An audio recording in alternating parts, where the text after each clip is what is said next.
আসসালামু আলাইকুম, hi there.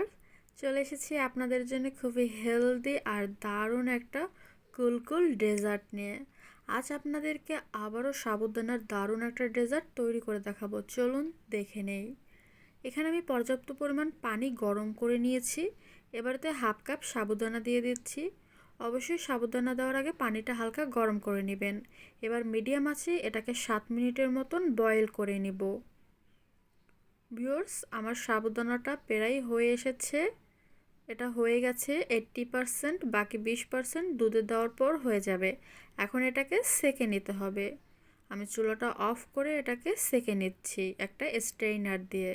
তারপর এটাকে ঠান্ডা পানি দিয়ে 2 থেকে 3 বার ধুয়ে নিতে হবে, যাতে সাবুদানাটার আঠালো ভাব চলে যায়। এর জন্য আমি 2 থেকে 3 বার এটা ধুয়ে নিচ্ছি। ভালো করে ধুয়ে নিয়েছি, এখন পানিটা ঝরিয়ে নিব। এটা রেখে দিচ্ছি এক সাইডে। এবারে আমি একটা ফ্রাই প্যানে দিয়ে দিচ্ছি 2 কাপ পরিমাণে পানি। আমি এখন সাদা জেলি তৈরি করব। সাদা জেলি তৈরি করার জন্য এখানে 2 কাপ পানিতে 1 চামচ আগার আগার দিয়ে দিলাম। নর্মাল পানিতে প্রথমে আগার আগারটা গুলে নেবেন, তারপরে চুলাটা অন করবেন। এবারেতে হাফ কাপ পরিমাণে চিনি দিয়ে দিলাম, ভালো করে গুলে নিচ্ছি। তবে মিষ্টিটা নিজেদের স্বাদ অনুযায়ী দিতে পারেন। এখন আমি চুলাটা অন করে দিয়ে এটাকে ফুটিয়ে নিব। এটা ভালো মতো ফুটে উঠলে চুলাটা অফ করে দিতে হবে। ভিউয়ার্স, ফুটে উঠেছে, আমি চুলাটা অফ করে দিচ্ছি।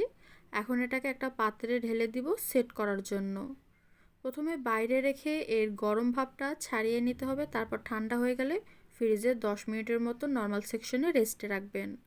এখন আমি দুধ ফুটিয়ে নিব। এখানে আমি 1 লিটার গরুর দুধ নিয়েছি।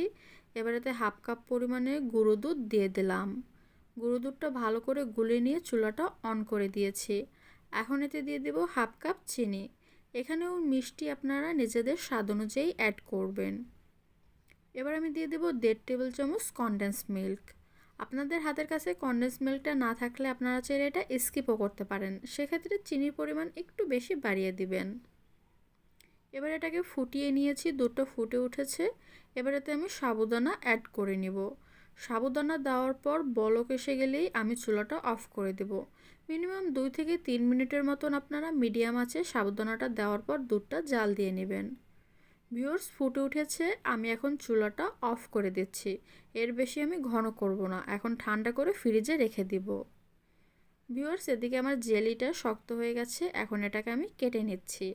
আর সাবুদানাটা কিন্তু ভালোভাবে ঠান্ডা করে তারপরেই আমি ফ্রিজের নর্মাল সেকশনে ঠান্ডা হতে রেখে দিয়েছি, যাতে আরেকটু ঠান্ডা হয়ে ঘন হতে পারে। জেলিগুলো আমি তুলে নিলাম, দেখুন সাবুদানাটাও বের করে এনেছি। এটা অনেকটাই কিন্তু আগের থেকে ঘন হয়েছে।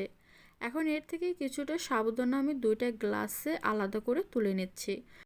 এই গ্লাস 2টা আমি ডিফারেন্টভাবে সার্ভ করব, আপনাদেরকে দেখিয়ে দিব।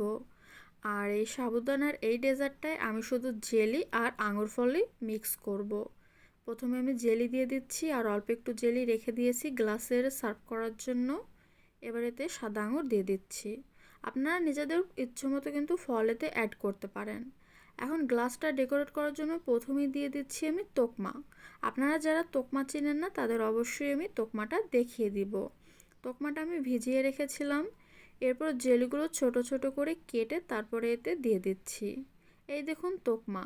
এখানে 1 চামচ পরিমাণ তোকমা রয়েছে। আপনারা 1 চামচ তোকমা হাফ কাপ পানি দিয়ে ভিজিয়ে 10 মিনিট রেখে দিলেই কিন্তু এটা ফুলে উঠবে, অনেকটা চিয়া সিড বা ভুসির মতন।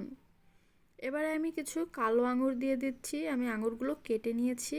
আবারও বলছি, ফল আপনারা নিজেদের ইচ্ছে মতো দিবেন। আমি স্ট্রবেরি আর বেদানাও দিয়ে দিলাম। আর সব শেষে দিয়ে দিচ্ছি এতে একদম স্পেশাল একটা ইনগ্রেডিয়েন্টস, ভ্যানিলা আইসক্রিম। এভাবেও চাইলে কিন্তু আপনারা এই ডেজার্টটা সার্ভ করতে পারেন। আর উপরের ডেকোরেশনটাও একদম আপনাদের উপর নির্ভর করে। আমি বেদানা, বাদাম আর আঙুর ফল দিয়ে সাজিয়ে নিচ্ছি। সো এভাবে ফ্রুটস অ্যান্ড নাটস দিয়ে এই ডেজার্টটা খুবই হেলদি করা যায়। এই ডেজার্টটা বানাতেও কম সময় লাগে আর খুবই স্বাস্থ্যকর ও পুষ্টিকর। অবশ্যই সেহরি ও ইফতারে প্রতিদিন এটা রাখার ট্রাই করবেন। আজ আসি, আল্লাহ হাফেজ।